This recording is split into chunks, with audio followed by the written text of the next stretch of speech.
In the eternal darkness of the 41st millennium, loyalty and corruption walk a blade's edge.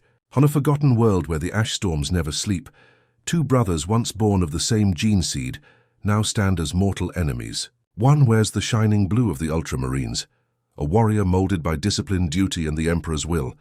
The other, his twin in both flesh and memory, bears the jagged armor of chaos, etched with runes of damnation, his soul a symphony of pain conducted by the warp. Their names were once spoken together with pride, but now only whispered by the few who survived the burning of Cadmus Prime. Captain Lucian Varo of the Ultramarines and his fallen brother, Seraph Varo, now known across the Eye of Terror as the flesh son of Slaanesh. The planet of Cadmus Prime was a broken world, a former Imperial forge world turned graveyard. Centuries of war had stripped its surface to iron dust and bone. Titans once walked here, their shattered husks now monuments to ruin. When the Inquisition declared the world a lost cause, it was left to rot under the storms. But something remained in the shadows, an echo, a curse, a summoning. Lucian Varo had been sent by the Adeptus Astartes to purge what was left. Reports spoke of corrupted machine cults whispering to demons through vox static, of priests who wore the faces of their dead. The Ultramarines landed in silence, their drop pods piercing the crimson clouds like meteors of divine wrath. Each warrior moved with precision, bolters raised, purity seals fluttering like dying prayers. But what awaited them was not rebellion. It was remembrance. In the ruins of the Manufactorum, Lucian saw it, a mural scorched into the steel walls, depicting two warriors in blue armor standing back to back against an unseen enemy. One bore his own name, the other his brother's. For a moment, the storm outside seemed to whisper a name that had not been spoken in 100 years. Seraph. The memory clawed at Lucian's mind. He had watched Seraph die, or thought he had. During the siege of Idarion, Seraph had fallen defending the southern walls, cut down by heretics who chanted praises to Slaanesh. Yet there had been no body, only a scream over the vox and then static.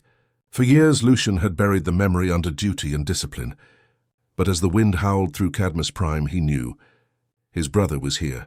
That night the warp bled through the sky. Lightning carved runes of Slaanesh across the storm clouds, and from the shadows of the broken Manufactorum came a voice that twisted the air itself. "Brother, do you still hear the Emperor's lies?" Lucian turned, and there he was. Seraph stood tall. His armor, once blue, now warped into hues of shimmering purple and gold. The purity seals that once adorned his plate were replaced with chains of flesh. His helmet had been removed, revealing a face both beautiful and horrifying. Smooth, perfect skin marred by eyes that glowed like amethyst flame. His voice carried the melody of madness. "I told you once, Lucian," Seraph smiled. "There is no truth but desire." Lucian's grip tightened around his chainsword. The machine's teeth roared to life, drowning out the whispers of temptation that flooded the air. "You're no brother of mine. You're a mockery, a slave to the warp." Seraph laughed, the sound both divine and sickening. "And you?" "A slave to a corpse." The air shimmered as warp energy bled into reality. Demonic silhouettes slithered in the mist, creatures of silk and shadow, whispering promises of pleasure and freedom. Lucian's squad fired, bolter rounds cutting through the dark. But for every demon they banished, more stepped through the veil. The air tasted of metal and honey. The warp had claimed the battlefield. Lucian charged through the chaos, cutting a path toward his brother. Each swing of his chainsword screamed like a dying angel. Seraph met his strike with a demon blade that shimmered with living light, parrying effortlessly. Sparks flew as steel met warp-forged metal. For a heartbeat, the brothers locked eyes. "Oh, you could join me," Seraph whispered, pressing his blade to Lucian's. "You could be free." "I am free," Lucian spat. "Free of weakness." Their weapons clashed again, this time harder. The impact sent shockwaves through the air, tearing apart the nearby ruins. Around them, reality bent. For every blow Lucian landed, Seraph's laughter echoed louder, as if pain itself was his pleasure. The demon blade hummed like a living thing, feeding on the battle's fury. Finally, Seraph drove Lucian to his knees, his blade resting just beneath his brother's chin. "You can't kill me," he said softly, "because part of you still remembers." Lucian's breath came heavy. The memory of their youth flashed before his eyes, the training halls of Macragga, the day they took their oaths together, the promise they made to protect humanity side by side. It tore through his resolve for just an instant, and Seraph saw it. "There," the demon whispered. "That's the truth. That's your sin," Lucian roared, pushing upward with all his might. The chain's word carved through Seraph's shoulder, spilling ichor that shimmered like starlight. Seraph screamed, not in pain but in ecstasy. "Yes, that's it, brother. Feel it, the purity of rage." The sky tore open. Warp lightning struck the ground and the demons wailed. Seraph vanished in the blast, leaving behind only laughter and the scent of perfume and blood. Lucian fell to one knee, his armor scorched, his mind fractured. The Vox crackled. His squad was gone, swallowed by the storm. And in the distance, through the rolling thunder, Lucian heard a voice echoing through the warp. "You'll see, brother. The Emperor's light fades. Only desire endures." Lucian rose, his eyes burning with cold fury. The war wasn't over. It had just begun. The storm never truly ended on Cadmus Prime. Even after the last demon's scream faded into static, the clouds hung like a shroud of iron, bleeding violet lightning into the ash-choked sky. Captain Lucian Varo stood among the ruins of his fallen squad, their blue armor cracked and burning, purity seals curling into smoke. The world smelled of oil, ozone, and death. Yet beneath it all there was another scent, faint, sweet, almost intoxicating, like perfume, like memory. He tore off his helmet, the glass of his visor smeared with ichor. His breath came heavy. "Seraph," he whispered into the storm, though he knew his brother was gone, at least from sight. But the warp doesn't let go easily, especially not when Slaanesh takes an interest. Hours passed. Lucian set about gathering what was left of his squad, stacking their remains in the ancient imperial ritual, weapons crossed, purity seals placed upon scorched armor. Even as he recited the words of the Codex Astartes, his voice trembled. The verses of duty, loyalty, and sacrifice now sounded hollow, empty echoes in a world that no longer obeyed the Emperor's light. As he finished the final rites, the wind shifted. The air grew warm, unnaturally so, and a whisper slid through his Vox channel, though it was offline. "Why mourn them, brother? They were never yours to save." Lucian froze. He turned sharply, scanning the ruins with bolter raised. The Vox crackled again. Laughter this time, soft and melodic, like a song half remembered. He ripped off the earpiece and tossed it aside, but the voice didn't stop. It was no longer in his helm. It was in his head. He tried to silence it through prayer, reciting the litanies of purity, but each word only made the voice grow louder, smoother, more familiar. "You don't need to suffer, Lucian. You could have followed me. You could have seen what lies beyond the Emperor's chains." Lucian clenched his fist around his rosarius, whispering, "You are not my brother. You are the warp-given voice." The laugh that answered him was like honey poured over knives. "And yet you still hear me, don't you?" For the first time in centuries, Captain Lucian Varo felt fear, not of death that had long been conquered, but of memory. As the ash storm thickened, he began to see shapes moving through it. Not demons this time, but phantoms, visions of his past. His brother at his side, laughing during their initiation trials on Macragga. The two of them sparring beneath the cold statues of Guilliman. Oaths sworn in blood, promises made in faith. Each vision twisted subtly. Smiles became sneers. Prayers became whispers to forbidden gods. The past rewrote itself before his eyes. Lucian stumbled backward, gripping his chainsword. Its teeth whirred uncertainly, the machine spirit groaning under warp interference. Then from the fog a figure emerged, human in form, radiant and terrible. It was Seraph, or what remained of him. His armor shimmered as if alive, colors shifting between gold, violet, and black. His face was unscarred, unnaturally perfect, like marble breathed into life. The mark of Slaanesh burned upon his chest, pulsating with each heartbeat. But what unsettled Lucian most was the calm, the serenity on his brother's face. "You came back," Seraph said softly, stepping closer. "Even when you swore to hate me." Lucian raised his bolter. "You are a shade." "A trick of the warp." Seraph tilted his head, a smile curling at the edge of his lips. "Perhaps. Or perhaps the warp shows truth the Imperium fears to see." Lightning tore across the sky, illuminating the two brothers. For a moment Lucian hesitated. Seraph's voice carried warmth, a warmth he had forgotten the galaxy could hold. Every word felt like gravity, pulling at the cracks in his faith. "You were always the stronger one," Seraph said, "but strength means nothing when your emperor rots upon a throne of lies. You fight for dust, brother, for a god who cannot even hear you." Lucian fired. The bolter shells tore through Seraph's image, but no blood spilled. Instead, violet mist poured out, swirling around him, wrapping Lucian in its soft, cloying embrace. He staggered as the world seemed to tilt. The ruins melted into marble halls, the storm replaced by a gentle hum of distant music. The air glowed faintly pink. He was no longer on Cadmus Prime. He was inside the warp. All around him rose palaces made of bone and silk, endless corridors filled with statues of faces frozen in ecstasy and terror. The air pulsed with rhythm, the heartbeat of Slaanesh's domain. Shadows danced across gilded floors, and in every mirror he passed he saw himself and but twisted. In one reflection he was kneeling before Seraph, smiling. In another he was drenched in blood, whispering prayers to the Dark Prince. Lucian roared, slashing at the mirrors, but they did not break. They only laughed. "So you see now," Seraph's voice echoed from everywhere. "There is no purity, only denial."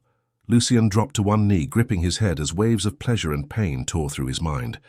His training as an Astartes, his conditioning, his willpower, began to fracture. His every nerve screamed with sensation. The warp wanted him to feel. He saw visions, endless war, eternal silence, and then peace.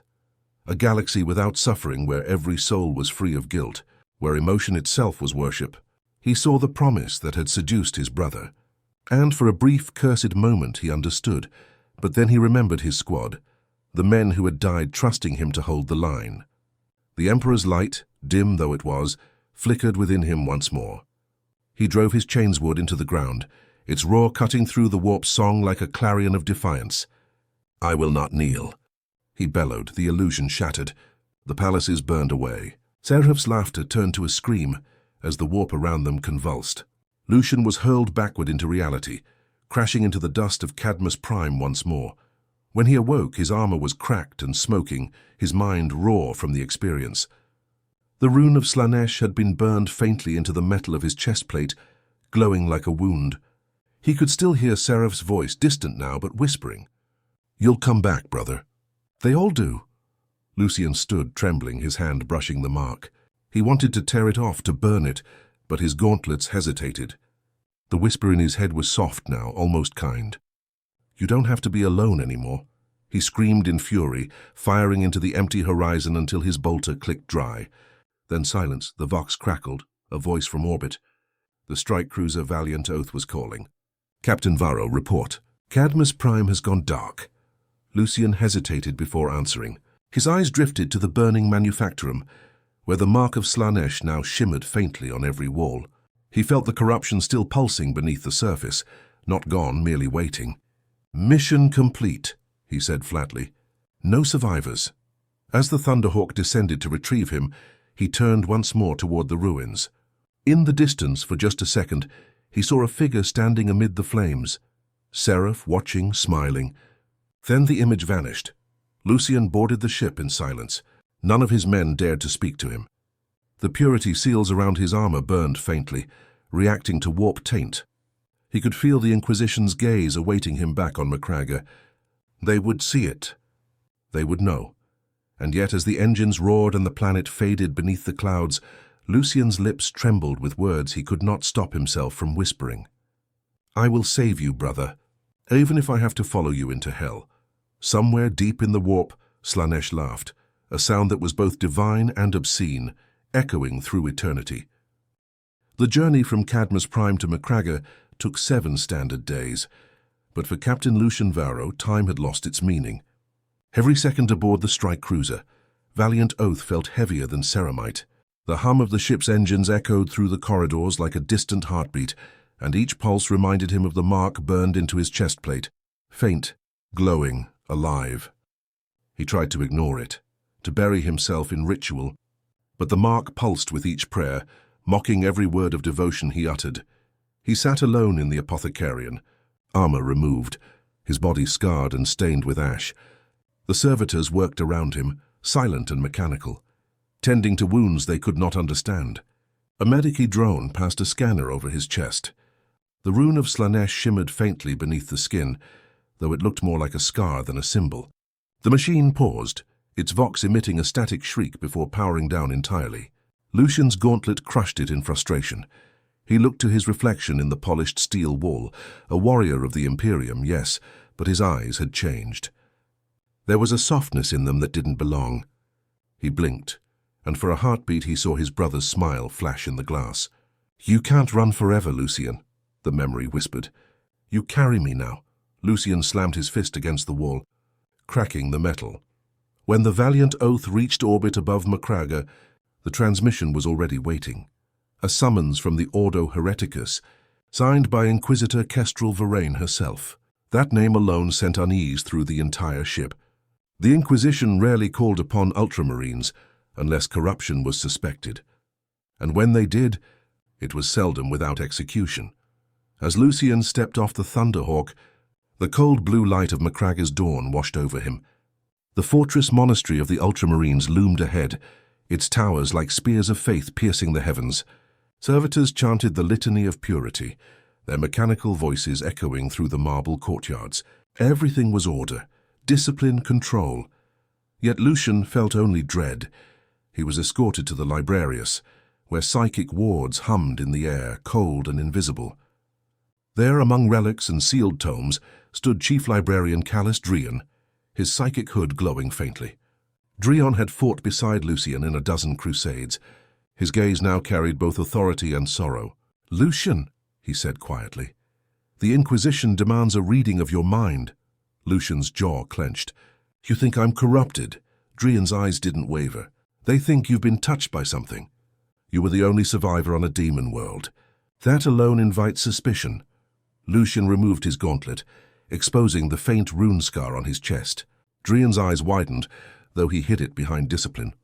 "It is not a mark of chaos," Lucian said quickly. "It was burned into the armor, not flesh. A trick of the warp." Drian nodded slowly. "Perhaps. But the warp doesn't trick without purpose." Before Lucian could reply, the heavy doors opened, and Inquisitor Kestrel Varain entered. She was tall, clad in black carapace armor etched with golden inquisitorial sigils. Her left eye was replaced by a bionic lens, its iris glowing red as it scanned him. Behind her followed two Sisters of Silence, their faces expressionless, their very presence suffocating his thoughts. "Captain Lucian Varo," Varain said coldly, "you will submit to psychic examination under Imperial law." Lucian saluted. "As the Emperor wills." The sisters took their positions, their null auras pressing against his mind like ice. Drian placed a hand upon Lucian's brow, his psychic energy touching the edge of Lucian's consciousness. For a moment the room was silent. Then the visions began. At first Drian saw the battlefield of Cadmus Prime, the storm, the ruins, the demons. He saw Seraph, the twisted champion of Slaanesh, his beauty terrible, his laughter echoing through the void. Drian's expression remained calm, but then his eyes widened. The vision shifted. He saw through Lucian's eyes, the palaces of bone and silk, the whispers of temptation, the mark burning upon his soul, and beneath it all a voice, and seductive, familiar, eternal. "He will come back to me," it said. "They always do." Drian staggered back, the psychic link shattering. The air rippled as the Sisters of Silence stepped forward, weapons drawn. Varain's mechanical eye flickered, recording every detail. "You have been touched, Captain," she said, her tone sharp. "You carry the echo of a demon's promise." Lucian stood firm. "I resisted. I did not fall." "Perhaps not yet," she replied. "But corruption is not a wound that heals. It festers. It waits." The silence that followed was suffocating. Finally, Drian spoke. "I will monitor him personally. His faith has not broken. I vouch for him." Varain regarded Lucian for a long moment, then nodded curtly. "You will remain under watch. Should the mark spread, you will be purged. Do you understand?" Lucian met her gaze. "If that day comes, I will deliver my own execution." The Inquisitor smirked. "So noble. Let's hope you're still capable of that when the whispers grow louder." When they left, Drian turned to Lucian, lowering his voice. "You saw him, didn't you?" "Your brother," Lucian nodded. "He's alive." "Or something that used to be him," Drian frowned. "Then this is far from over." Over the next weeks, Lucian was kept under watch within the fortress monastery. He trained alone, prayed before the statues of Guilliman, and endured endless psychic screenings. The rune no longer glowed, but sometimes at night he felt it burning, faintly as if something beneath his skin stirred when he dreamed. And in those dreams, Seraph came to him. Sometimes he appeared as the brother he once knew, standing in the old training halls, laughing, sparring. Other times he came as the champion of Slaanesh, his armor glistening, his voice filled with that haunting melody. "You can't fight it forever," Seraph would whisper.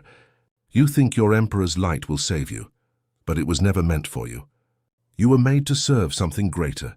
Lucian would always wake in silence, drenched in sweat, the mark pulsing faintly like a heartbeat.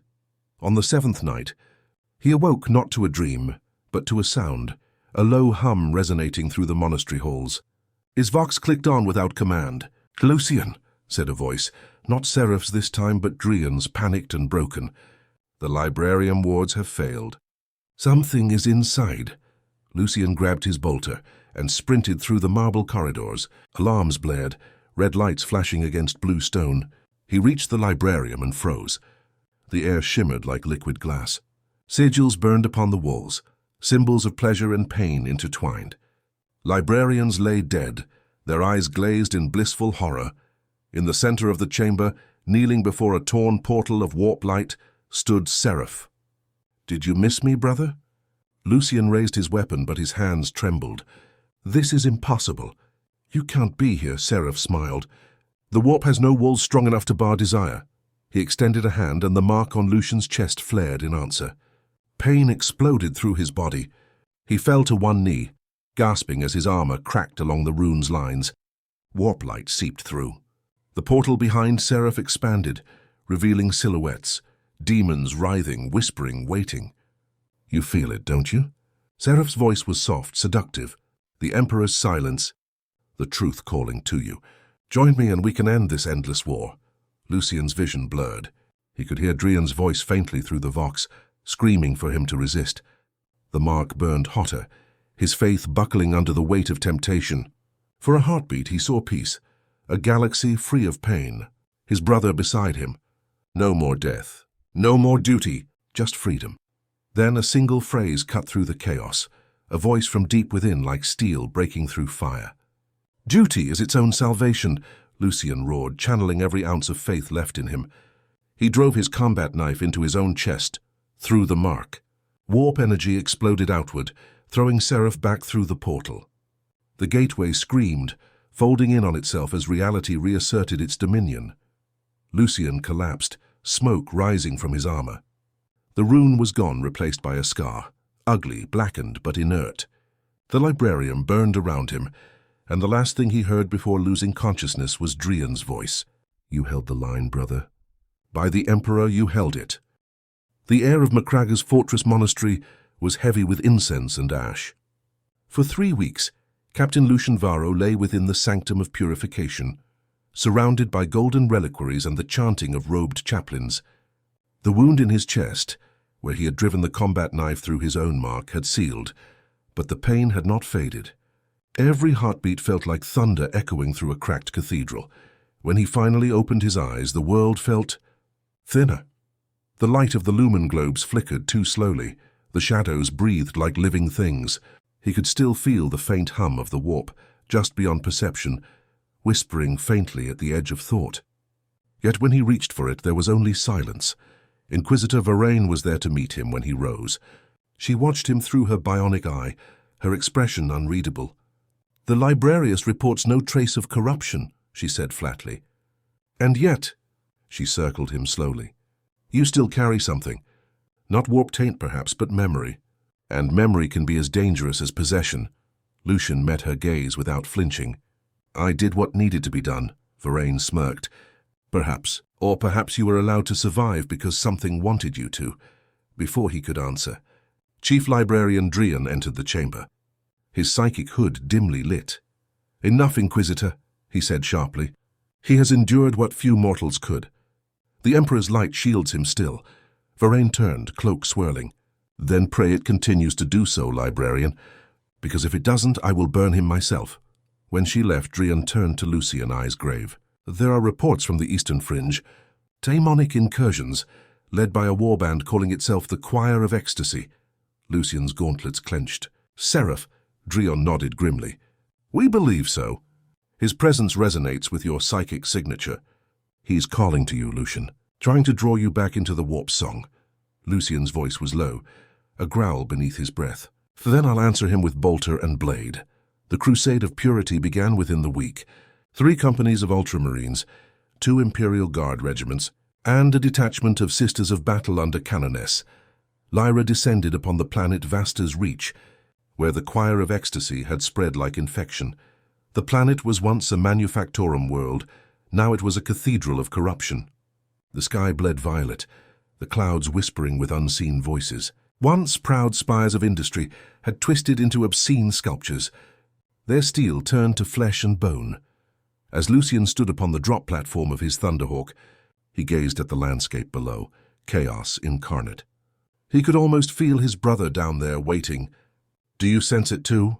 Drion asked through the vox, his tone uneasy. Yes, Lucian replied. He's close. He wants me to find him. Then let us grant his wish. The Thunderhawk screamed through the toxic clouds, their engines roaring like caged beasts. Anti-air fire erupted from the ground, shells exploding in pink and violet bursts. Mutated artillery, firing warp-charged munitions. One of the craft was hit, spinning into the ruins below in a blaze of fire. Lucian's fists tightened, but his voice remained calm. Maintain descent pattern. Purge the landing zone. Moments later, the Thunderhawk's ramp dropped, and the Ultramarines stormed into hell. The ground was alive, literally alive. The soil pulsed beneath their boots like muscle, veins glowing faintly beneath. Bolter fire echoed across the ruins as demonettes and corrupted cultists swarmed through shattered manufactorum halls. Lucian moved like a storm, each strike precise, deliberate. His bolter barked divine fury, shells bursting in explosions of ichor and shrieks, Chainsword's word, tearing through flesh that should not exist. Around him blue armor glistened under fire, and the name of the Emperor was shouted like thunder. Yet amidst the chaos, Lucian heard something, soft, melodic, a voice threading through the screams. Brother! He turned and for a moment saw Seraph standing upon the ruins, cloak of silk fluttering in the wind, eyes glowing with unnatural beauty. The battlefield dimmed, as if reality itself held its breath. Come to me, Lucian. Seraph's voice carried over the vox, though no channel was open. End this farce. We are gods among insects. Why fight what you are? Lucian roared, leaping across the wreckage. You are nothing! Their blades met with a sound like shattering glass. Warp light exploded outward, tearing the ground apart. Marines and demons alike were thrown back as the two brothers collided. Faith and corruption, clashing in perfect, hateful harmony. Seraph moved with inhuman grace, every strike both beautiful and horrifying. His sword sang through the air, leaving trails of violet flame. Lucian met each blow with sheer will, his blade fueled by faith and rage. You still think this war means anything? Seraph taunted, parrying a blow with ease. You fight for an empire that cannot love you, cannot even save you. Lucian grunted, slamming his fist into Seraph's chestplate. Better to die for the Emperor than live as your master's puppet. They broke apart, circling, the ground beneath them littered with corpses, both mortal and demonic. Around them the battle raged on, but for Lucian the world had narrowed to one face. Seraph smiled sadly. Do you even remember what we were before all this? Lucian hesitated, a heartbeat too long. Seraph struck, blade grazing his pauldron, carving a glowing line. Pain flared through Lucian's body, not physical but psychic. Visions filled his mind. The day they were chosen as initiates, their laughter, their oath of brotherhood beneath the banner of Ultramar. We could have remade everything, Seraph whispered, pressing closer. We still can, Lucian's bolter barked in reply. A round struck Seraph's shoulder, tearing through the silk and gold. He staggered, but only for a moment. Then he laughed, the sound like a symphony of sorrow. You will never escape me, brother. Even if you kill me. I will remain, Lucian charged, screaming his war cry. For the Emperor! Their blades met again, this time with finality. Warp fire burst around them, tearing through the ruins. Bolters fell silent, as both armies turned to watch the impossible storm of energy engulfing the two. In the heart of the explosion, Lucian drove his blade deep into Seraph's chest. The Chaos Champion gasped, staring into his brother's eyes. For a heartbeat, the demonic glamour faded, revealing the man he once was. Young, proud, loyal. "You still believe?" Seraph whispered. "Always," Lucian growled. "Even for you," he twisted the blade. Light erupted, pure, golden, burning through the warp corruption like dawn through mist. Seraph's scream was not of pain but release, as his form disintegrated into dust and light. The demons shrieked, their connection severed. Across Vasta's reach, the choir of ecstasy fell silent. Lucian fell to his knees, exhausted, armor cracked and smoking. Around him silence reigned. The Ultramarines advanced slowly, bolters ready, expecting another attack, but none came. The sky cleared, revealing the stars once more. Drian approached, his psychic hood flickering with fading warp residue. "It's over," he said quietly. Lucian didn't answer. He stared at his gauntlet, blackened from warp fire, trembling faintly. Inside, something still pulsed, a faint rhythm like a dying song. "No," he said finally. "It's never over." The void above Vasta's reach was quiet now. Once it had burned with the fury of battle, thunderhawks, chaoscraft, and fire raining like judgment. Now only drifting wreckage remained, glimmering faintly against the void's black skin. The warp storm had broken. The choir of ecstasy was dead. And Seraph, the fallen brother, was gone. Aboard the strike cruiser Valiant Oath, Captain Lucian Varo stood in silence before the viewport. His reflection stared back. A warrior bathed in golden starlight, his armor scarred, his eyes hollow. The mark upon his chest had faded to black ash, but sometimes in the reflection of the glass, it pulsed faintly, as though it remembered. "He's gone," Drian's voice came softly from behind. "Yes," Lucian said, "but I can still hear him." The librarian stepped closer, his psychic hood humming. "Echoes, the warp never forgets its children." Lucian turned. "Then neither should I." There was no triumph aboard the Valiant Oath. No songs, no victory litanies. Only the slow toll of the purity bells and the faint hiss of incense burners. Hundreds of battle brothers were dead. The sisters of battle had been slaughtered to the last woman on the cathedral steps. Even the air seemed tired. When the ship reached Macragga, Inquisitor Kestrel Varan was waiting. Her cold gaze met Lucian's as he stepped off the ramp. The silence between them felt heavier than any chain. "Captain Lucian Varo," she said, voice sharp as glass, "you stand accused of consorting with the warp and concealing corruption. The Emperor shall decide your innocence." Lucian did not kneel. "I have fought my own brother, who served Slaanesh. I purged him and his warband. What more proof do you need?" Varane's bionic eye flickered red. "Faith alone does not erase taint. The warp marks those who touch it, and you, Captain, have touched it deeply." Drian stepped forward, furious. "He saved this sector. Without him, Vasta's reach would have fallen into the eye of terror." Varane turned her head slightly. "And yet, librarian, he still hears whispers." Lucian froze. She knew. Somehow she knew. That night, inside his sanctum, Lucian sat before the shrine of the Emperor. A single candle burned beside him. The light trembled. He placed his helmet before the statue and removed his gauntlets, staring at his scarred hands. He began to pray. At first it was the usual litany, words of faith, of duty, but soon the words faltered. His voice cracked. He whispered instead, "Was I wrong, my lord? Was mercy my sin?" The flame flickered violently, then steadied. For a moment, it seemed as if the golden eyes of the statue looked back at him, and then he heard it. Not the whisper of chaos, not the voice of his brother, but something else. Something vast, something pure. "You are not wrong, my son," the voice said, not in sound but in thought. "But you are not clean either." Lucian's breath caught. He fell to one knee. "Then what am I?" "You are the line between light and shadow," came the reply. "And such lines must never blur." The chamber filled with radiant light. For a heartbeat, Lucian felt everything. The Emperor's presence, immense and sorrowful. The pain of 1,000,000 dying souls. The unending weight of sacrifice. And at the center of it all, the faintest flicker of forgiveness. When he awoke, the candle was out. Only smoke and silence remained. The next morning, the trial began. The Hall of Judgment beneath the fortress monastery was an ancient place, carved from stone, older than the Imperium itself. Thousands of purity seals hung from the ceiling, fluttering softly in unseen wind. Inquisitor Varan stood at the center, flanked by two Sisters of Silence. Drion stood to one side, his psychic hood lowered in defiance, and Lucian stood alone before them all, his armor polished, his hands unbound. "Captain Lucian Varo of the Ultramarines," Varane's voice rang out, amplified by the hall's echo, "you stand accused of bearing the mark of chaos, of allowing the warp's corruption to dwell within your soul, and of withholding this truth from the Inquisition. How do you plead?" Lucian's voice was calm, steady.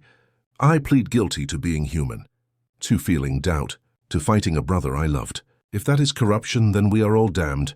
A ripple went through the hall. Even the sisters glanced at each other, an unthinkable act of uncertainty. Varane frowned.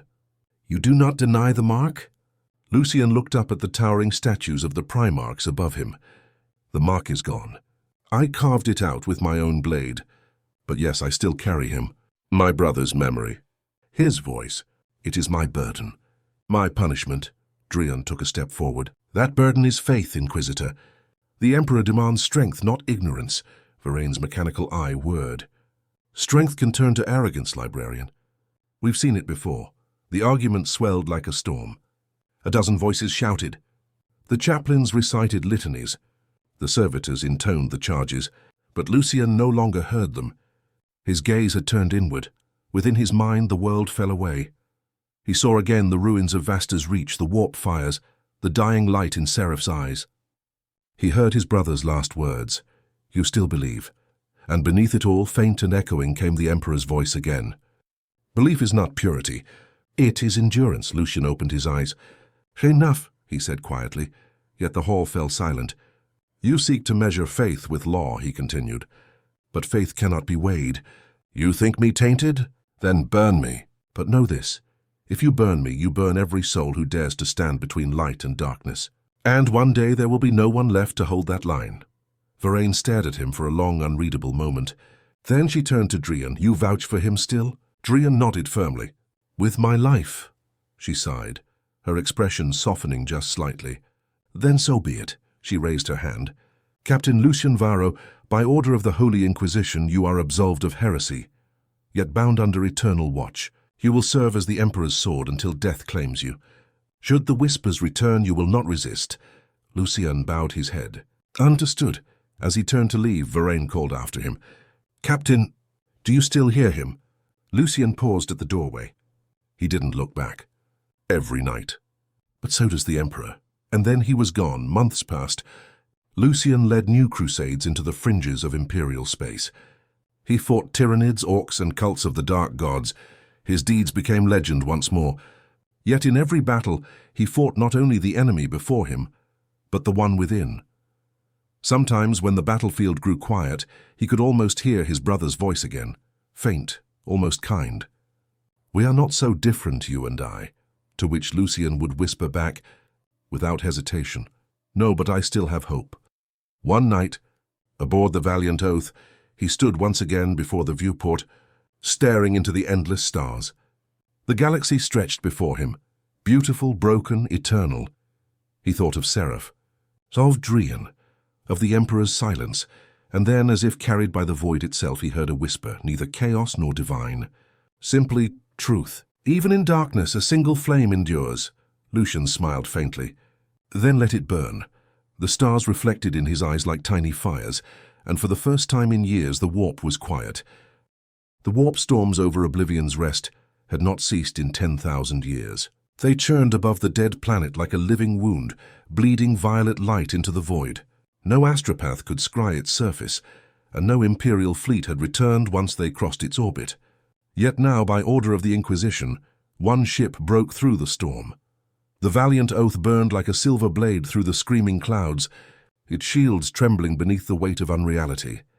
Captain Lucian Varo stood on the command deck, his armor painted anew, his insignia now marked with a single purity seal bearing the inquisitorial crest. His expression was calm, but the silence around him was heavy, too perfect. "We're descending through the warp field," reported Tech Marine Gaius Vaughn. "The air is toxic, gravity unstable. This world is—" "Wrong, Captain."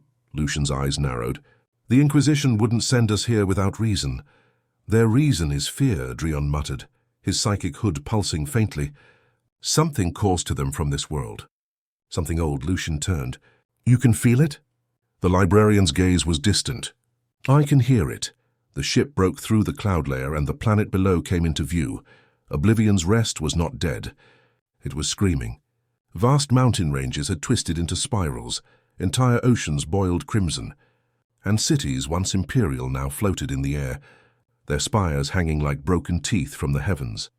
At the center of it all was a single structure, a cathedral of bone and glass, pulsing faintly with pink light. Lucian stared at it for a long moment. "Prepare landing craft," he said quietly. "We go to the heart." The surface greeted them with silence and ash. The wind carried whispers, not words, but fragments of song, faint, melodic, seductive. Even the ground seemed alive, breathing slowly beneath their boots. Lucian's squad moved cautiously, 5 ultramarines in full ceramite, bolters raised. Drian walked beside him, psychic wards glowing faintly around his armor. "This place," Drian whispered. "It remembers." "Memories can't kill," Lucian replied. "You've forgotten where we are, brother." Here they can. As they advanced through the ruins, they found statues, hundreds of them, human forms carved in exquisite detail. Frozen mid-scream, their faces twisted in both agony and pleasure. Their eyes were real, preserved somehow, staring eternally at nothing. Lucian's gauntlet brushed one of them, cold, flesh beneath stone. "They were alive once," he murmured. Suddenly Drian halted. His psychic hood flared violently. "Contact!" Warp resonance rising. The ground split open. From beneath the ash crawled Chaos Marines, their armor corroded, their eyes burning with violet fire. But they did not attack immediately. They sang. The melody cut through the air like poison. Lucian's vox crackled with distorted voices. His own name whispered back to him. "Lucian, brother, you left me in the fire." Lucian's breath caught. "Seraph?" Drian grabbed his shoulder. "No, it's not him, it's the echo. The warp echo." But deep within, Lucian knew the truth. The song was not merely echo, it was memory given form. "Purge them!" he roared. Bolters thundered.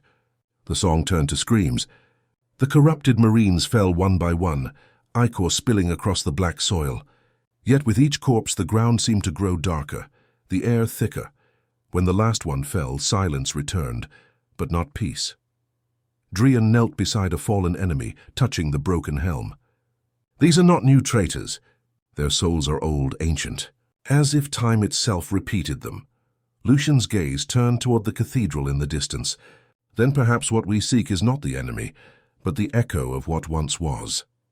Hours later they reached the cathedral gates. The structure loomed above them, impossibly tall, its spires built from the fused remains of saints and sinners alike. The doors stood open, and within a faint light pulsed like a heartbeat. Lucian stepped forward, the others following close. The air grew warmer, thick with incense and rot. Murals adorned the walls, depicting angels and demons locked in embrace, their faces identical. At the far end of the hall, upon a throne of gold and flesh, sat a figure in ornate armor. His helm was missing, revealing a pale, beautiful face. Lucian froze. "No," he whispered. It was Seraph, alive, changed, smiling. "You came back, brother," Seraph said softly. "Just as I knew you would." Lucian raised his bolter instantly.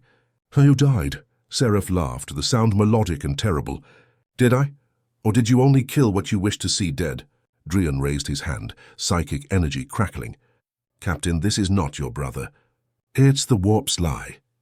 But Lucian didn't lower his weapon. "Why bring me here?" he demanded. Seraph rose from his throne, his armor gleaming with faint pink light. "Because the Emperor's light fades, Lucian. You can feel it, can't you? That silence in your prayers, that emptiness in your heart." Lucian's teeth clenched. "I feel his will in every breath." "No," Seraph whispered, stepping closer. "You feel me. You feel what he cast away." The air trembled. The cathedral's walls seemed to breathe. Drian screamed as his psychic wards shattered, blood pouring from his eyes. The ultramarines opened fire, but the bullets dissolved mid-air, melting into golden dust. Lucian lunged forward, drawing his sword, its blade igniting in blue light. Seraph met it with his claw, sparks erupting as steel met warp-forged flesh. "You cannot kill me again," Seraph hissed. "Because I am not your enemy anymore," Lucian snarled. "Then what are you?" "I am your reflection," The impact threw them both back. The cathedral trembled. Statues cracked. The warp itself howled. Lucian rose, panting. His armor cracked, his blade dimming. "If this is reflection," he said, "then I will shatter the mirror." He charged again. This time when the blades met, there was no sound, only light. A blinding white explosion that swallowed the entire hall. When Lucian awoke, he was lying on the floor of the cathedral. The air was still. The light was gone. His armor was blackened but intact. Drian lay unconscious nearby, alive but broken. The rest of the squad was gone. Only ashes remained, and Seraph's throne stood empty. Lucian dragged himself up, every breath a wound. "It's over," he whispered. But then, from somewhere deep within the walls came a faint, distant heartbeat. Thump. He froze. Thump. It was not his. "You can't destroy an echo, brother," came Seraph's voice everywhere and nowhere. "You can only listen." Lucian fell to his knees. His vision swam. The world blurred between reality and warp. The murals on the walls shifted.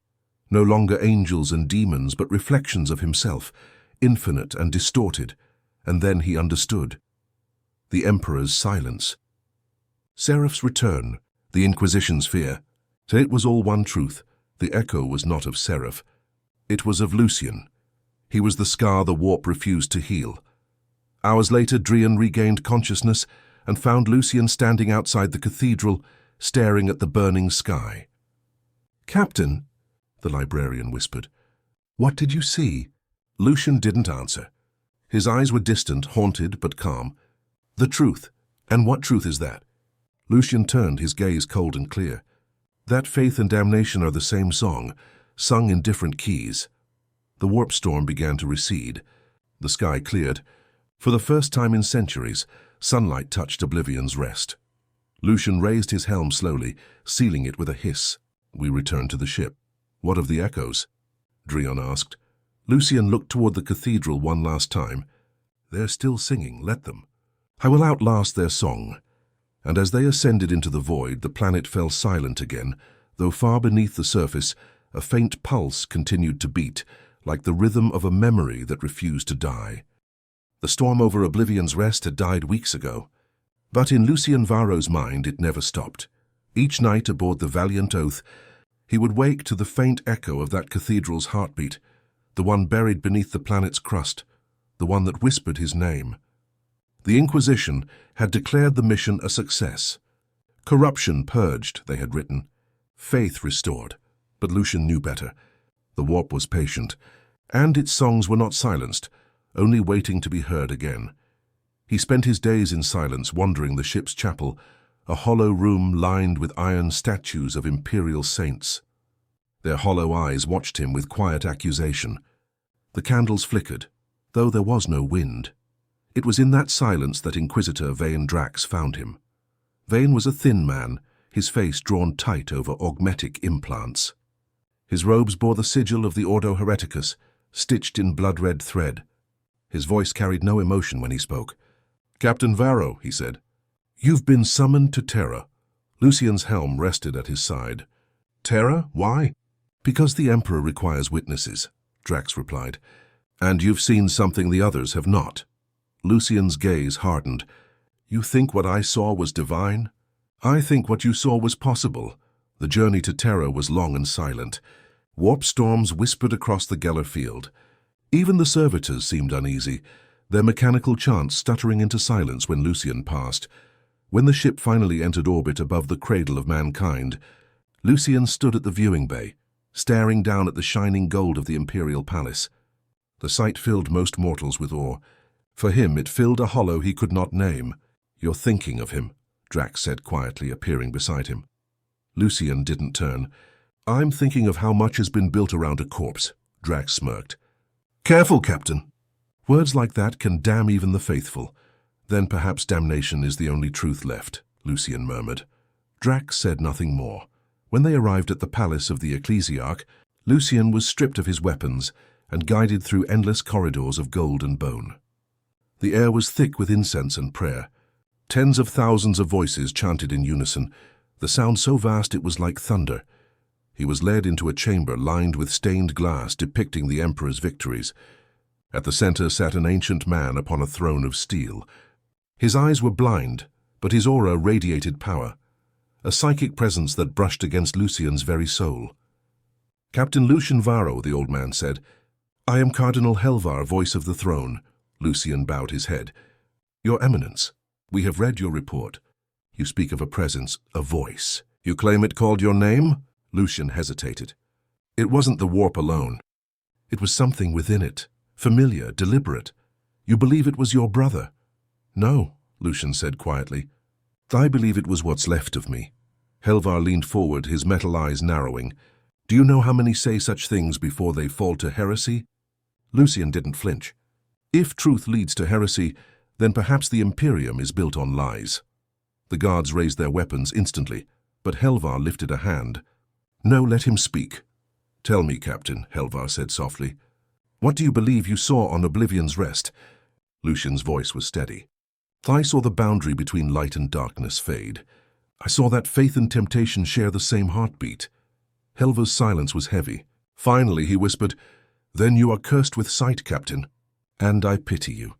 That night, Lucian was given quarters deep within the palace. He could not sleep. The chanting never stopped.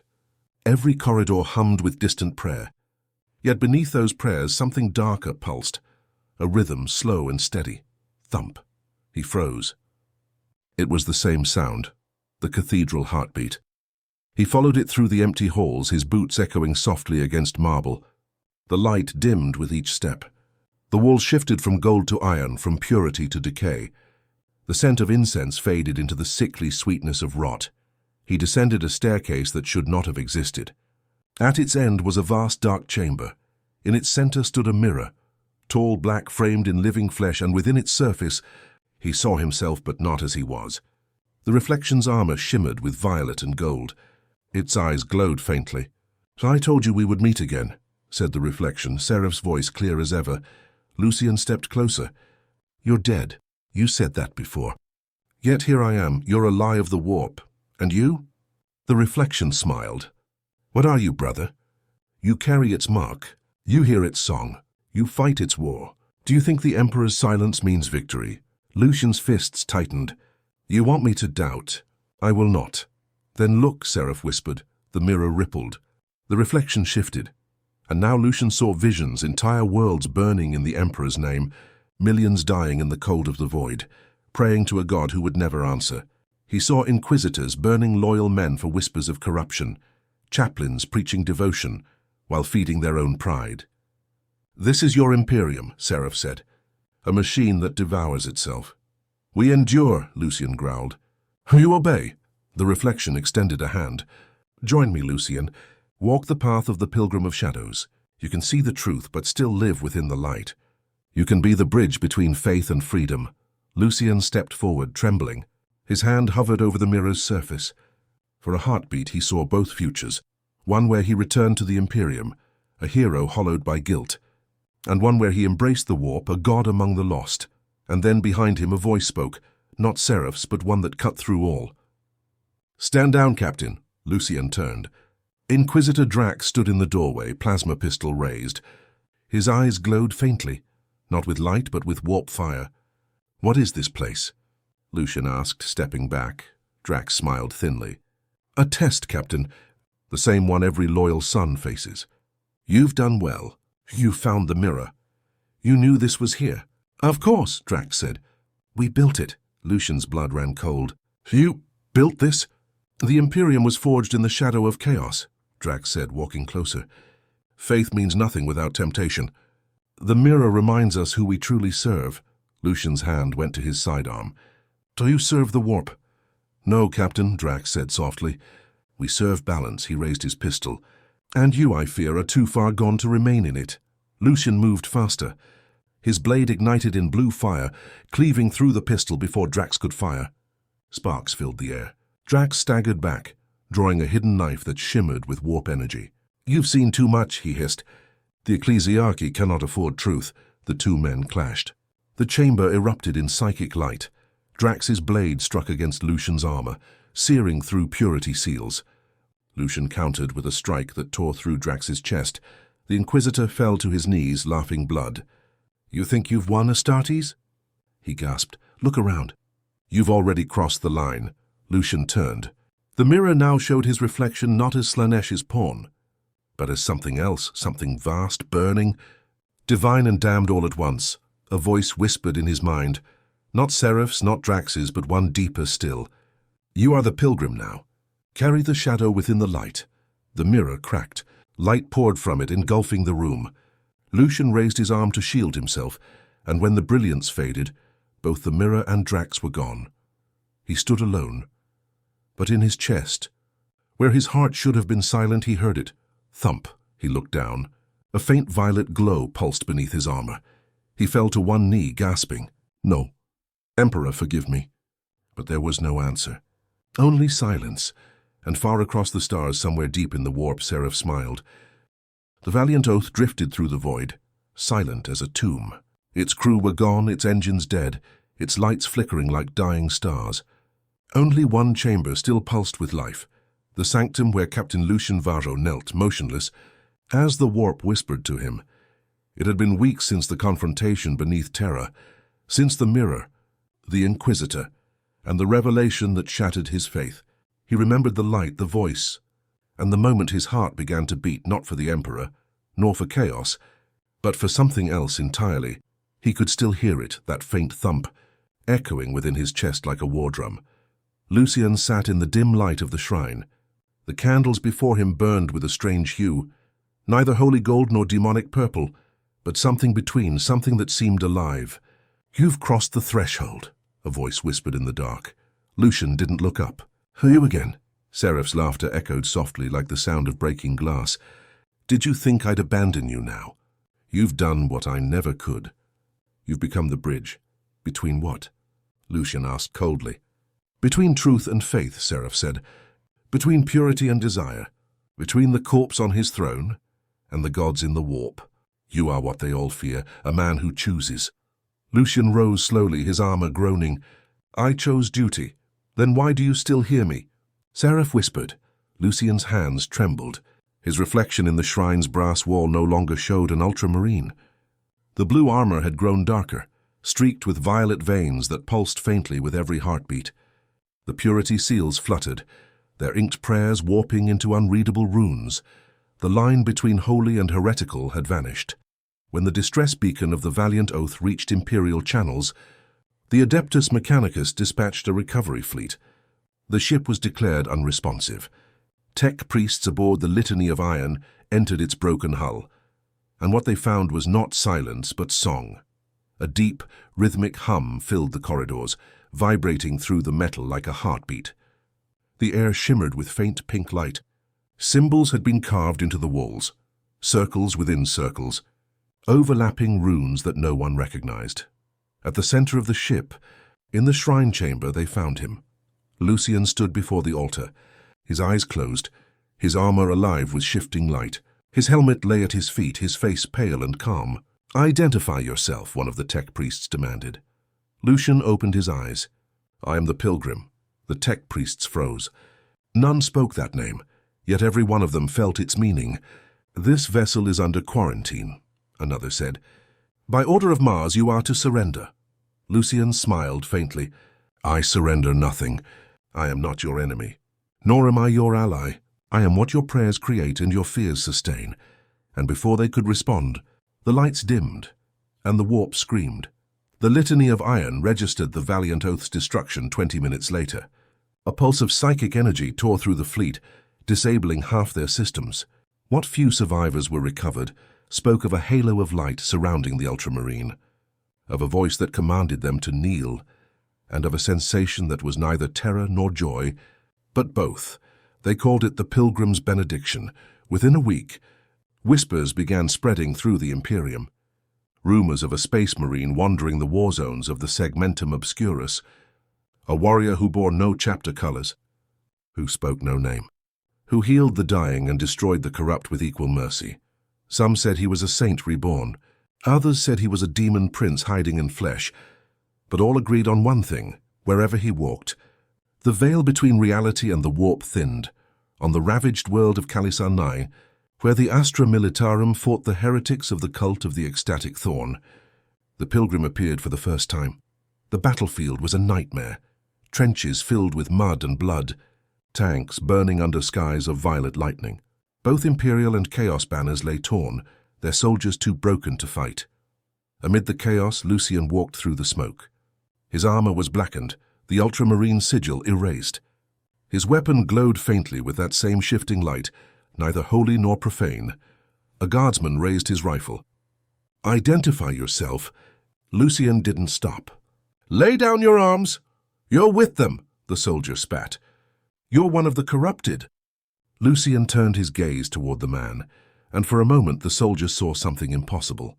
In those eyes he saw himself, his faith, his fear, his sins. He dropped his weapon and fell to his knees, weeping. The others watched in silence.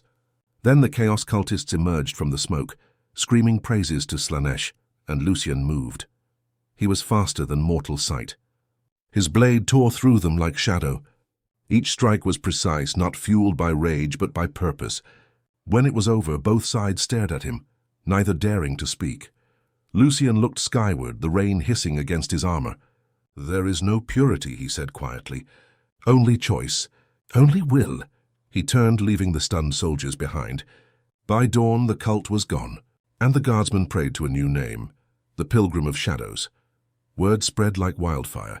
Across hive worlds and battlefronts, shrines began to appear in secret, small symbols carved in hidden corners, candles burning in forbidden colors. People whispered of a savior who bore the Emperor's fire in his heart and Chaos's song in his blood. The ecclesiarchy condemned it as heresy. The Inquisition called for a purge, but the whispers didn't stop. Even within the ranks of the Adeptus Astartes, some began to doubt. Could an angel of death walk both paths and remain pure? They asked. Others swore to hunt him, believing him the herald of a coming apocalypse, and in the warp gods stirred. Slaanesh watched with fascination. Tzeentch smiled behind 1,000 masks. Nurgle chuckled softly, whispering of decay and rebirth. Even Khorne paused, for this was a warrior who killed not for rage but balance, but none dared touch him. For Lucian Varo, the Pilgrim of Shadows, walked where gods could not, the narrow line between faith and damnation. Months passed. The Pilgrim's legend grew. He appeared on dying worlds, fought wars no one remembered, and vanished into the void before fleets could respond. Every appearance left behind miracles, or madness. Some saw him heal the blind with a touch. Others saw him burn heretics alive by thought alone. In every case, his words were the same. The Emperor does not speak. The warp does not lie. Both are mirrors. We are the reflection. In time, his path led him to the shrine world of Aurelian, once a jewel of the ecclesiarchy, now crumbling under plague and rebellion. The cardinal there, Varnael, was said to be a prophet, chosen by the Emperor himself. But when Lucian arrived, he found the truth. Varnael had made a pact, not with gods but with faith itself. He drained the devotion of his people to sustain his power, feeding on prayer like a parasite. Lucian entered the cathedral during Mass. The worshippers turned as the great doors slammed open. His presence filled the hall with cold light. Varnael rose from the altar, his robes dripping gold. "Blasphemer," he cried. "You profane the Emperor's house." Lucian's voice was calm. "This is not his house. This is your cage. I serve the throne eternal," Varnael shouted. "You serve your reflection," Lucian said, drawing his blade. Their battle tore the cathedral apart. Statues shattered, stained glass melted. Varnael wielded psychic fire. Lucian met it with something deeper, the power of belief unbound by fear. When it ended, Varnael lay dead upon his altar. His golden blood ran into the cracks of the floor, forming words no one could read. Lucian looked upon the terrified congregation and spoke. "Faith is not obedience. It is defiance. The Emperor lives not in your prayers but in your will." He left them kneeling, not in worship but in understanding. And somewhere across the galaxy, the High Lords of Terror trembled. For the first time in 10,000 years, someone had spoken words that made gods and men alike afraid. Lucian Varo had become more than a warrior. He had become the heresy that even the warp could not corrupt. The galaxy burns, and yet amid the roar of endless war, there is a silence that even the gods fear. It began as a whisper carried through the warp, too faint for demons to comprehend. too pure for psychers to endure. Ships vanished into nothing. Worlds fell quiet overnight, and in the dark between the stars something watched. And at the heart of it all walked a man once called Lucian Varo, now known across rumor and myth as the Pilgrim of Shadows. The Imperium could no longer ignore him. The Inquisition had declared him apostatus ultima, a heretic of the highest order, one whose existence threatened the very theology that bound mankind. Fleets were dispatched, kill teams vanished. Even the Grey Knights, those who bore the Emperor's own light, found only echoes of his passing, because Lucian had transcended pursuit. He no longer moved through space as mortals did, he bent it. The warp bent for him, not through corruption, but through will, on the silent world of Mordaxis Prime, where an entire hive city had turned to glass. A Mechanicus salvage team found him sitting among the ruins. His armor was blackened, half melted, his blade buried in the ground beside him. Around him no life stirred, yet he breathed. The team approached cautiously. "Identify yourself," their leader intoned. Lucian raised his eyes, hollow yet infinite. "Tell Mars their god dreams of me." The tech priests froze. "That is heresy." Lucian smiled faintly. "Then so is existence." Before they could respond, the ground trembled. The machines in their suits began to scream in binary, begging for silence. And for a brief moment each of them saw it, not through eyes, but through understanding, the shape of thought that the warp feared. Something vast and eternal stood behind Lucian, a silhouette of impossible geometry, shifting between angel and void. When they blinked, it was gone. Lucian was gone, and the world fell silent once more. Across the stars, Imperial astropaths began to die. Each perished screaming the same words. "The Emperor is listening again." Yet no one could explain what they heard. Some claimed the Astronomican, that holy light that guides humanity through the warp, flickered as if a second beacon had ignited beside it. But this light was not golden. It was white, cold, pure, unbound. Far beyond the segmentum solar, within the fortress monastery of the Grey Knights, the supreme Grand Master sat in meditation. His name was Kaldor Drygo, and though cursed to walk the warp, his spirit returned often to warn his brothers of what lurked beyond the veil. Now, even he felt it, a pressure like the breath of something vast pressing against reality. "He is no demon," Drygo murmured to his gathered knights. "No servant of chaos, but he is not of us either." "Then what is he?" asked Brother Commander Varen. Drago opened his eyes. Their choice given form, the chamber fell silent. They all felt it now, the faint echo in their souls, as if something called them to remember. To remember what they once were before faith and war had bound their purpose in chains. "Find him," Drago commanded, "before the Inquisition does, or before the warp decides to claim him." In the Eye of Terror, even the Chaos gods stirred uneasily. Slaanesh whispered to her courtiers in tones of silk and venom. "He sings my song and yet refuses my touch. How deliciously tragic." Tzeentch laughed, every sound a shifting color. "He is the proof that change exists even without me." Nurgle chuckled, his voice like bubbling decay. "He heals without corruption. The garden finds no soil in him." Khorne merely grunted. "He kills without rage. That is blasphemy." And so, for the first time in 1,000 millennia, the four aligned in thought, not in alliance, but in curiosity. They could not touch him. They could not twist him, because Lucian Varo had discovered the one truth that neither god nor mortal could bear. He had stopped believing. He no longer prayed to the Emperor, nor bargained with the warp. He simply was. A living contradiction, faith without worship, power without servitude, light without source, and such a being was poison to all creation. On Terra itself, deep beneath the Imperial Palace, the High Lords gathered in secret. Reports from across the Imperium flooded in. Soldiers laying down their weapons after seeing a shadow of light, cults abandoning their gods, even demons refusing to manifest near the symbol of the Pilgrim. "Blasphemy spreads," hissed the Fabricator General. "He disrupts the machine god's harmony. He undermines the ecclesiarchy," snarled the Cardinal Astral. "If the people see holiness outside the throne, they will question the throne itself." But it was Lord Inquisitor Valen Roth who spoke the words all feared. "If this pilgrim reaches Terra, the illusion ends. Every lie we have built in 10,000 years will crumble. The silence that followed was heavier than any cathedral stone. "Then he must be erased," said Roth coldly. "Body and memory both." But Lucian was already coming, guided by no fleet, no warp map, no vision, only the pulse within his chest, that strange second heartbeat that had followed him since the mirror. It drew him toward the center of mankind's delusion, the golden throne itself, and as he drifted through the void, his ship did not move. The stars moved around it. The warp parted like a curtain. He saw visions of himself across timelines. In one he knelt beside the Emperor.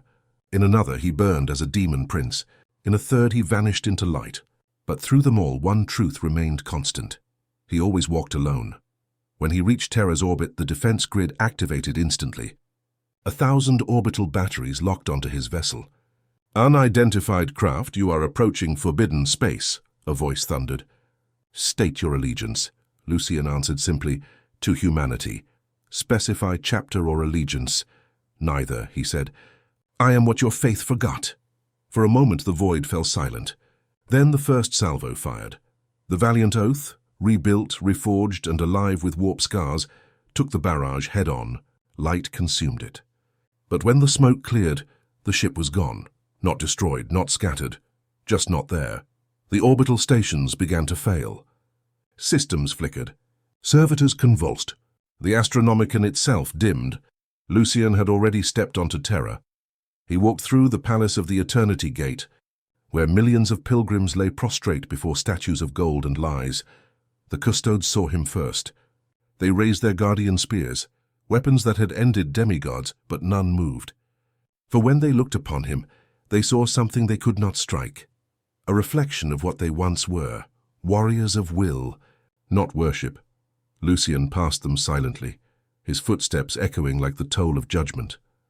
The corridors stretched endlessly, lit by the faint hum of ancient machines that kept the Emperor alive, or at least pretended to. He reached the final gate. The air shimmered with holy fire. Thousands of psychers chained, in agony, fed their souls into the thrones. Machinery, and there, at the center of all creation's suffering, sat the God Emperor of mankind, or what remained of him. Lucian fell to one knee, not in worship, but in recognition. The Emperor's corpse flickered faintly, golden light pulsing like a dying star. And then, impossibly, a sound. "Lucian." The voice was not thunder. It was not divine. It was a whisper, tired, ancient, unbearably human. Lucian looked up. "You still live." "I endure," the voice said. "Because they will not let me die." Lucian's throat tightened. "They built a god around your corpse." "I was never a god," the Emperor said softly. "Only a man who believed too much." "Then why do you stay chained?" Lucian asked. "Because belief itself is the cage." Lucian's heartbeat roared in his ears. "Then free yourself." "I cannot. Only one who no longer believes can do that." Lucian understood. The mirror, the voice, the silence. It had always been leading here. He rose, placing his hand upon the throne's armrest. The metal burned not with pain but revelation. "If I free you," Lucian said, "everything ends." "No," the Emperor replied. "Everything begins." And for the first time in 10,000 years the golden throne cracked. A blinding light filled the palace. Across the galaxy, warp storms screamed. Demons howled. The Astronomican flared, not gold but pure white. Every psyker heard the same voice, not in command but in truth. "Wake up!" Ships halted mid-battle. Cultists dropped their blades. Even the Chaos Gods turned their gaze toward Terra in silent awe. When the light faded, the throne was empty. The Emperor's body was gone, and in his place stood Lucian, cloaked in light and shadow, his armor neither imperial nor heretical. The custodes knelt, not in obedience but in awe. "What are you?" one whispered. Lucian looked upon them with eyes that burned like twin stars. "I am the silence between prayers." Across the galaxy the warp stilled. The gods trembled. For a single heartbeat there was no chaos, no faith, no war, only understanding. And then the stars began to whisper once more. The stars had gone silent. For the first time in 10,000 years, the Astronomican, the great beacon that guided humanity through the warp, no longer burned gold. Instead, it pulsed white, calm and steady, like the slow heartbeat of a sleeping god. The void that once screamed with chaos was now still. Demons fled into corners of unreality, and warp storms dissolved into shimmering clouds of light. The galaxy waited, and at the center of all things, terror. Cradle and tomb of humanity, the palace of the Emperor had become a place of impossible stillness. The air shimmered with the residue of divinity. The once golden halls were cracked and quiet, their light dimmed but not dead. In the heart of that silence stood Lucian Varo, the man once called Ultramarine, heretic, pilgrim, and saint. He stood before the shattered remnants of the Golden Throne, its machinery melted into rivers of light. His armor glowed faintly, no longer blue or black, but something beyond color. As if made from the reflection of light itself, he had freed the Emperor. But in doing so, he had freed humanity from belief itself. And now everything waited to see whether mankind could live without gods. Far above Terra, in orbit, the fleets of the Imperial Navy hung in disarray. Admirals screamed for orders that never came. The Inquisition's encrypted vox networks buzzed with static and terrified prayer. On Mars, the priests of the Omnissiah wept, their machine prayers unanswered for the first time in living memory. "The machine god has gone silent," whispered Magos Helvara, her voice trembling through the vox. "Our code returns null. The song of the motive force has ceased." Across the galaxy, similar cries echoed, shrines cold, relics dead, psychic visions fading like candlelight. And yet the people did not panic. They felt peace. For the first time in history, there was no voice in their minds, neither the Emperor's divine will nor the seductive whispers of chaos, only themselves. Lucian stood before the empty throne and spoke softly, though no one was there to hear. "You were never a god. You were the idea of one, and I was the proof that ideas can die." He turned, looking toward the vast windows that overlooked the void. The stars seemed closer now, as if leaning in to listen. A faint shape appeared behind him, tall, regal, half shadow and half light. The Emperor, or what remained of his consciousness, stood watching. "You did what I could not," the Emperor said, his voice soft as dust. "You unmade the faith that imprisoned us all." Lucian bowed his head. "Was that not blasphemy?" The Emperor smiled, not as a god, but as a man finally unburdened. "Blasphemy is only the first breath of freedom." For a moment, silence lingered between them. The Emperor looked out over the galaxy that had bled for him. "Now it belongs to them again," he said. "Not to gods, not to monsters, but to mankind." Lucian looked at his hands, light flickering through his fingers, his form no longer bound by flesh or armor. "And me?" "You are the echo," said the Emperor. "The memory of choice. Every man who looks inward will hear your silence." Lucian smiled faintly. "Then I am enough." And as he spoke, his form began to dissolve, his body turning into motes of light that drifted upward, merging with the white glow that surrounded the broken throne. The room filled with warmth, the kind that had not been felt on Terra in millennia. Lucian Varo, warrior, heretic, pilgrim, ceased to exist. But his absence became the foundation of a new age. In the centuries that followed, humanity entered what the survivors would call the Quiet Age. The ecclesiarchy fell, its cathedrals emptied and repurposed as libraries, hospitals, and sanctuaries of knowledge, without divine authority. The Imperium fractured, but not into war. Into independence. Each world rediscovered its own destiny. Some sought peace and trade. Others rebuilt science lost for ages. And some, haunted by the silence, created new philosophies that blended logic and belief into something humanity had never known before. Understanding without worship. The Adeptus, Astartes, the once proud space marines, became pilgrims themselves. No longer crusaders of blind faith, they became guardians of mankind, protectors of peace rather than conquerors. Their armor lost its colors, chapters dissolved. They wore no heraldry now, only the silent sigil of the pilgrim, a single white circle. The Inquisition, stripped of divine purpose, vanished into the shadows it once ruled. Some sought redemption, others extinction. Lord Inquisitor Valen Roth was last seen on a dying world, kneeling before a cracked shrine, whispering a single phrase. He was right. On Mars, the machine priests faced a crisis greater than any Xenos threat, the death of their god. But from that void of faith arose a new Mechanicus, one built not on worship but curiosity. They no longer prayed to machines.